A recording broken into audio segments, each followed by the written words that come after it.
Dr. J.B. Barnett of Marlin, Texas, who had been an old mule skinner in years past, had driven mules, I believe, on construction jobs and farm work, and he'd been to the Fayetteville Stock Show in Fort Worth, Texas. This is in the early 60s, very early 60s. And he came home from that fat stock show, and he saw every kind of an animal you could imagine, but nary a mule. And he said he thought that is terrible, not to even see a mule among all these domestic animals and other animals they had on show there at the Fort Worth Fat Stock Show. So he wrote to the Fort Worth Star-Telegram, and he said, before these mules become extinct, the kids maybe would want to see what a mule looked like. There ought to be a mule statue. There ought to be a statue of a mule, and it ought to be placed at Will Rogers Memorial Park there in Fort Worth. V.H. Torrance was filling in for George Dolan, who had a column in the Fort Worth Star-Telegram. He picked that up and he printed it in that column. The story got out here to Muleshoe, and they told us about it down at the radio station. I was with KMUL then.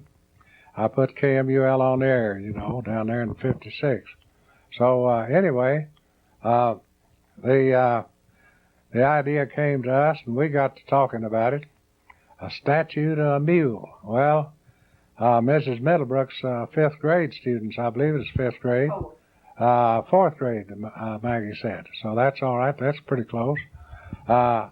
They said that if there's going to be a statue to a mule, it looked like it ought to be in Muleshoe, Texas. That is the logical place for it. So they wrote some letters. Cindy Smith gathered up the money, and she wrote the main letter, and they sent it in and sent their dimes and nickels to Dr. J.B.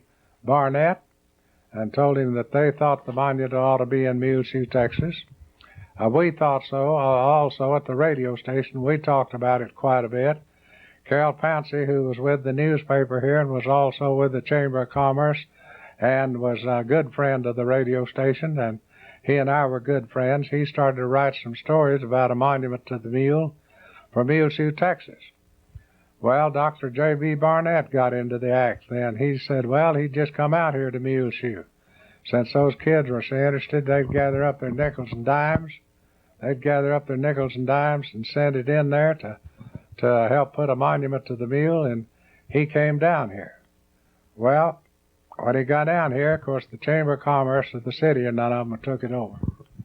But we had a little meeting over there in the courthouse and tried to have an election there and see if we couldn't elect a Mule Memorial Committee to help get this off the ground, and see if we couldn't gather up some money and put a statue of the mule here in Muleshoe, Texas. Well, they had the election, and Bill Moore was elected president, the late Bill Moore. But Bill Moore said no, he couldn't have time for that. He was busy in the Lions Club and everything like that, and he didn't have time to do anything like that at all.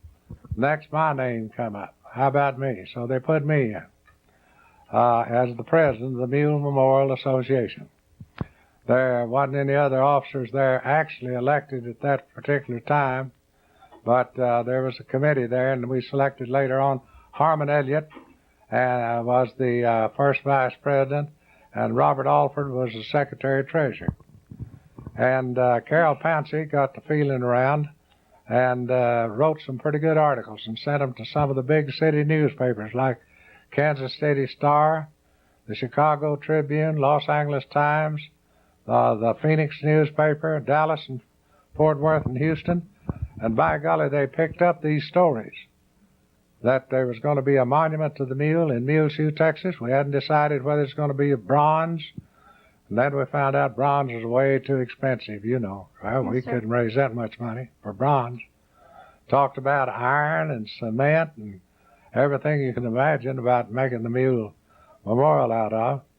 But the people got to writing us, and they got to send in a few dollars. I remember one nice contribution came from New York City, about $50 from one of the Texaco executives. And in his earlier days, he'd driven mules, and he thought a lot of them. He sent $50. to help with the statute of the mule in Muleshoe, Texas. Of course, Fort Worth was helping us quite a bit. A contractor up there that used to drive mules said he'd made thousands and thousands of dollars with mules doing dirt moving work and projects, building projects. And so he sent us some money. Then a widow woman over here in Kansas sent us 2 crumpled up $2 bills and said old Pete and Joe had educated her 2 boys out there on that farm, said working, tilling the land for her, and she wanted to name one of them Pete. Well, Pete was the mule that we're going to use here as a model in Muleshoe. Pete belonged to Dave Anderson and is about the right size mule to use as a model for the mule statue here in Muleshoe. And he used that old mule to plow gardens, things around, help people put in a lawn and so forth. And he was about the size of a cotton mule. Then we got some little cards printed, and we made people members of the Mule Memorial Association whenever they sent in a contribution. Bill Bernard was the managing editor of the Associated Press. He was the top man for the state of Texas. He was down at Dallas. And I talked to him about this project, and we were on the AP wire service there at the radio station then. And he said, you gather me up everything you got down there about this mule memorial and so forth. And he said, I'll help you write a feature story. We'll send it to New York, and they can release it with the Sunday Associated Press features, and that'd take it all over the United States and some foreign countries, you know. So I gathered up all the information I could, and I got some information about the mule. People sent it in, said that, you know, the mule's smarter than the horse. Said, it is? Yeah. Well, they gave us some illustrations that a mule would get its foot caught in barbed wire, and it would try to lift it out. And if it couldn't lift it out, it'd stand there until somebody helped it.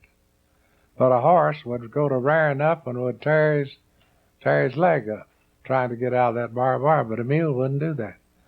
A mule will come in after a hard day's work and nuzzle around of the drinking water and be kind of hungry and thirsty, and he'll just nuzzle around in that water and drink very little of it, maybe, and eat very little and be slow about it. A horse will come in, drink just as fast as he can, and go over and eat as much as he can hold and founder himself and maybe kill himself. There's a lot of difference. Yes, sir. Now, horses pulling a wagon, they come in here and turn too quick and hit a post. Well, the mules will stop. Wheel caught on this post, you know. Mm-hmm. Mules would stop. Horses would start rearing and pulling and jumping and tear the wagon up. You know, mules mined the first ore, and they plowed the first fields, and they helped to build the first bridges. So, and they were used in war when no other animals could get up the hills and the mountains there. In Italy, there was one big battle. They said theirs was won by the mules because they got the equipment up on this mountain that they needed in that particular battle. And mules were the only animals that could do it. Hundreds of them lost their lives over there. So we say it served their country well in war and peace, the mules have. Well, then Mr. Bill Bernard wrote this story after I went into Dallas to see him. Mm-hmm. And it was released on Sunday. Stars and Stripes overseas picked it up.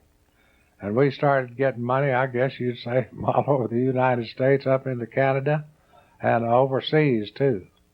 And I know we had a minister here, Dr. Frank Perry. He went over was touring Russia, and we got some money from behind the Iron Curtain from an old man standing there by a mule. He wanted to help put up this mule memorial in Muleshoe, Texas. Of course, quite a few people ridiculed it, but others, they didn't think it'd get off the ground. We didn't think we was going to be able to do it, Gil Robert, because it cost too much money to have a bronze mule put here. And I remember an old boy asking me, he said, down in Tennessee, said, hey, Gil, you ever get that bronze mule up in Muleshoe? I said, no, we had to turn around and make it out of fiberglass. And he said, fiberglass? And about that time, this fellow walked by and he said, come here, Leroy. I want you to meet the man right here that put up that glass ass in Muleshoe, Texas. So they all got a pretty big laugh out of that down there, and that is in Memphis, Tennessee, but I was down there on a little speaking engagement. But anyway, one day through Muleshoe here came Jim Rory, Alpine, California, yeah, that's what I mean. And he came through here, and he had a trailer, a low, very low trailer that is real log, and he had fiberglass animals on it, life-size statue of a longhorn cow, life-size statue of a horse, and a life-size image of a lion. And the lion, you know, he'd sell the Lions Clubs around the country. And we got talking to him, asking if he'd ever made a mule, and they never had. They didn't have any cash to make a mule by. And they didn't know what to do about it, but said if they'd get a picture of the mule and get the dimensions, they'd sure make us one. And I think they finally made us a figure later on. Anyway, it cost us, we sent them about $5,000. But Sam Dameron went down here and got some pictures of old Pete, the Muleshoe mule that Dave Andrews drove around here. Got some pictures of that. They took some measurements of the old mule, Pete, and he was about 15 hands high, and they took some measurements of him. And then we sent that in with the measurements. So the people got started on it, and they had a rough finish kind of on it, and they wanted some people to see it and okay it before they went on and finished it up. And so let's see, Lowell Irvin came in on the act there, and John Freed came in as one of the committee members, and Bill Jim St. Clair said he'd fly Lowell Irvin, his brother, and some of those others out there to California, and we just let them look at it and see what they thought of it. And they went out there and they approved it. So it wasn't long till here come the mule, all cased up in this box out here. And they told us it'd stand the wind, the rain, and everything. It'd outlast us. And you know, it's been up there 22 years, Gil Robert. Yes, sir. And only one time did a bunch of kids get out there and do something to it, you know, paint it up or something and messed it up. We had to have it cleaned up. But anyway, we started making more plans. We finally, I guess I received over at the radio station about some 500 letters, each one of them with a little money in it. We'd send them all a membership card, and then people got to come and buy, showing us their card. They were members of the Mule Memorial Association. Maybe they'd be from Los Angeles, California, or Schenectady, New York, or New Jersey, or Oklahoma City, or wherever they might be from. It was kind of fun to open up those letters and see who had sent in money, and we'd be glad then to send them a membership card in the Mule Memorial Association. I know that some people still have those cards. Kevin Wolf was the sculptor that did the mule. We had a notice the other day that he wanted a recommendation for us. He wanted a recommendation for us on a job that he had coming up, Mr. Kevin Wolf. And Tony Eagle with the Chamber of Commerce sent the letter to us, and we sent the letter on to Mr. Kevin Wolf. I'm kind of about to lose track now where I am in this story, but anyway, we started to making plans then about having the unveiling of the mule here in Muleshoe, Texas. And we started getting out the information, magazines and letters, and also we was getting a lot of Associated Press, U.S. News and World Report, and all kinds of magazines that picked it up. And we got calls all the time from people wanting more information when we was going to unveil it. So when we set the date to unveil it, was just before our 4th of July celebration here in 1965. And, gee, the news people were here. You'd think the President of the United States was coming to Muleshoe. At least 5,000 people had the highway blocked there for a couple of blocks in every direction up here at the junction of Highway 84 and 70. I've neglected to say that we took a trip down to down to Slayton, Texas, talking to Santa Fe people about that property over there where the Mule Memorial sits now, and they gave an unlimited lease to the city for the purpose of putting that mule on it. They gave a grant to the city for $1 a year that they could have that property. Hey, Gil Robert, what is that picture you was showing here a minute ago? This picture. Oh, that's the picture of the big crowds there that I said they had at least 5,000 people up and down the streets there. And we had news coverage from all over the country. Newsweek, I believe, had a representative here. There's here from Dallas and Fort Worth, and also the both wire services had representatives here. And we got Jack Young. He was I believe, our district attorney at that time. Jack Young was our district attorney. And he arranged to have Wagner Carr, who was Attorney General of the state of Texas, come here and be our speaker. We had people from all around to be here. Of course, we had our good friend Carol Pouncey up on the platform. We had Jim Rory and his wife were here from the Fiberglass Menagerie and in Alpine, California. And they gave me that head of the mule that you see up there in the studio. I said Wagner Carr, the Attorney General of the state of Texas, was our featured speaker for this July the 3rd, 1965, unveiling of the Mule Memorial. Now, Cindy Smith was quite a celebrity. She's the daughter, of Mr. and Miss John Smith here in Muleshoe, and she was in Mrs. Middlebrook's 4th grade class. She's the one that wrote the letter for the students, telling them there ought to be a monument to the Muleshoe if it is going to be anywhere. And we had a good picture of Cindy. Well, there's one in that scrapbook there of her sitting on the foundation, I believe. If you could get that over here, maybe Maggie could pull in there and get a close-up of Cindy. She's sitting on the foundation there before the Mule Memorial was ever put up there, the statue. Then in the background there, you see the old Santa Fe Depot. Now it's been moved out here right this side of the Civic Center, and is being fixed up for a senior citizens place by the Muleshoe Heritage Foundation. But the picture of Cindy Smith there, pretty good. She's right her in Santa Fe, New Mexico right now. She's been ill recently, but I think she's a lot better today. Then there's a wire story over there, Gil Robert. That's from the Associated Press announcing that a lamb in Muleshoe is heading up an organization to erect a mule for a statue of a mule, a lamb for a statue of the mule. The Associated Press wire story talking about it's going to be put up here in Muleshoe, Texas. It is a great success, and weeks after weeks after weeks after this is erected, people kept coming by and showing that they had a Mule Memorial card and they helped put up the mule in Muleshoe. Now, is there anything else you need to know? You had me talking here for an hour, it seemed like.